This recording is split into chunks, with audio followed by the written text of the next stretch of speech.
Assalamualaikum warahmatullahi wabarakatuh. Ketemu lagi dengan saya Hendro Tomo. Nah, di video kali ini kita akan membahas tentang bagaimana istri saya mengalami masa kehamilannya hingga melahirkan dengan mengkonsumsi kangen water secara rutin. Nah, begini dia ceritanya. Di awal-awal, kalau terutama ibu-ibu yang sudah mengalami melahirkan, mengalami kehamilan, itu tentu yang di awal-awal di bulan trimester pertama itu merasakan yang namanya mual-mual, muntah-muntah dan seperti itu. Nah, umumnya itu beberapa yang kami ketemu dan kami wawancara atau ketemu dan bersharing di situ, ternyata di masa trimester pertama itu memang gejala itu umum dan umumnya itu bisa sampai 1 sampai 3 bulan, bahkan ada yang lebih itu. Nah, umumnya mereka yang mengalami kehamilan yang terutama yang di awal-awal itu indikasinya yang pertama ada mual muntah, kemudian ada nafsu makan berkurang seperti itu. Nah, menariknya ini tentu ini dialami juga oleh istri saya yang notabene dari awal sudah komitmen untuk konsumsi kangen water. Gejala ini ada itu hanya 3 atau 7 hari, jadi hanya sampai dengan seminggu dengan konsumsi kangen water secara rutin tentunya.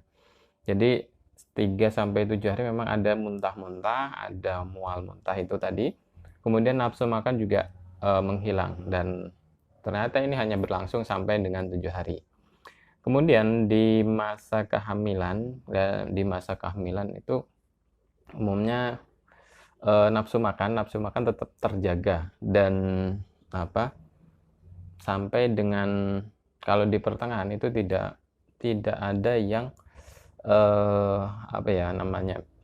tidak ada hal-hal yang mungkin cukup signifikan. Nah, yang berikutnya yang signifikan itu adalah yang menjadi sorotan itu di ketika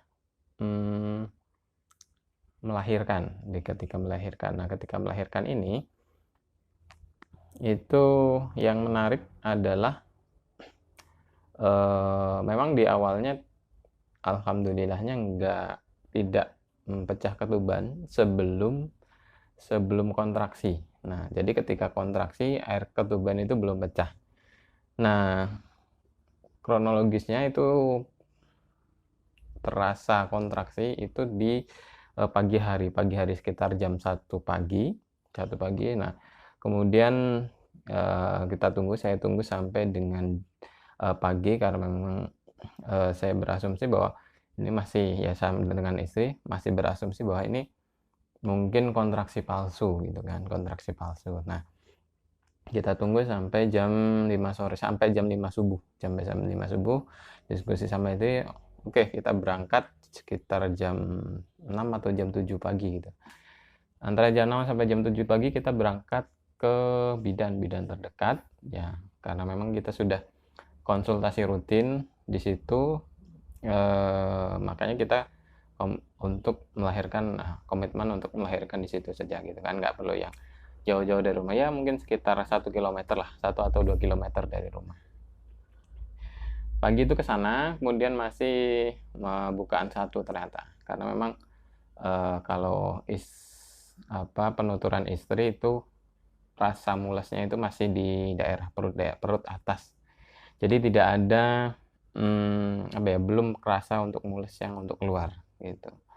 Nah, kita tunggu, habis itu kita pulang dari itu karena memang dari 1 sampai ke berapa ya, 5 atau sampai ke mendekati melahirkan itu cukup lama, bisa sampai 12 jam.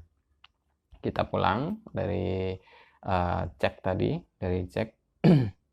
masih bukan 1 dan pulang, kemudian sampai jam 2 siang lah, 2 siang itu baru kerasa mulasnya berbeda. Mulasnya itu udah agak di bawah, kemudian ya itu kita bawa lagi ke bidan, kita berangkat lagi ke bidan untuk cek lagi. Oh, ternyata sudah bukaan berapa itu, kalau nggak salah bukaan 4 atau 5 gitu.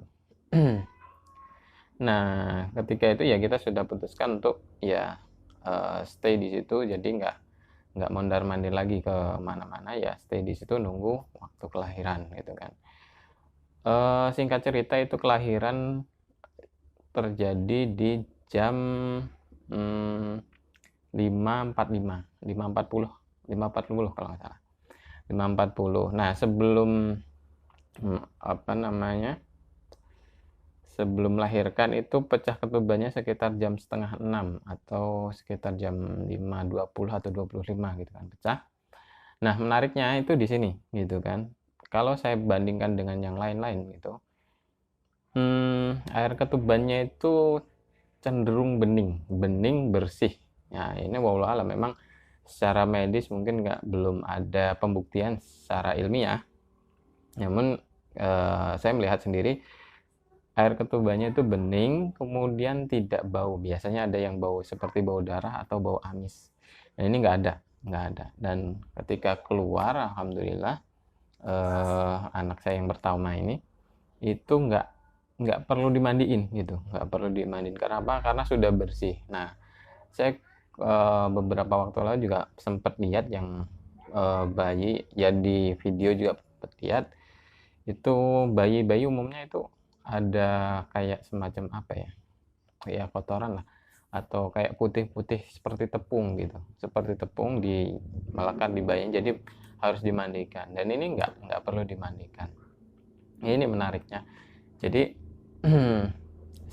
dari sini juga saya ada juga teman yang sudah mengkonsumsi Kangen Water dan melahirkan, dan hasilnya pun serupa. Air ketubannya bening, tidak amis, dan bayinya tuh bersih dan sehat, alhamdulillah, seperti itu. Nah, bagaimana kemudian